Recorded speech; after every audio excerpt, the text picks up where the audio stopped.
Romaine Healthy. If you haven't joined us before, this is where we convert your favorite recipes that you love to eat into whole food plant-based recipes. So you're not sacrificing any of the meals you like or any of the flavors, but you're substituting ingredients, whole food plant ingredients, to make them still taste delicious but now be ultra healthy. First of all, if you want to know why I'm sitting on this lovely cart here, I broke my foot on a skateboard. My son Ben, who you've seen in my last video, had more faith in me than I did.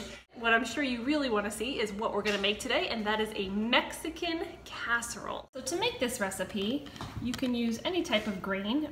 I like to use the quinoa, so 3 cups of cooked rice or quinoa, or a mix of both would be delicious.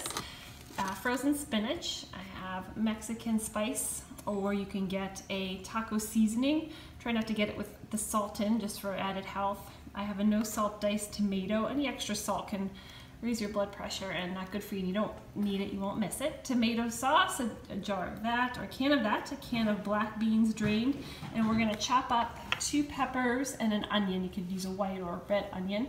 And our cheese sauce here. So we made that before, and I will link a recipe also. It's very delicious, or you can use a vegan shredded cheese.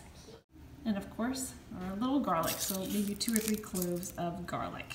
So first step is to get that quinoa going, or that brown rice, whatever kind of grain that you want to use for this casserole. It really doesn't matter, you can play around with it. Here I actually used a combination of brown rice and quinoa, just to give it some variety, some extra vitamins, some extra flavors. Quinoa is amazing, amazing. I discussed this in this video that I'll put down in the show notes below, how to make it and why it's so good for you. It contains all the amino acids, so it's an unbelievable protein, it's great fiber, and really, really adds value to your health.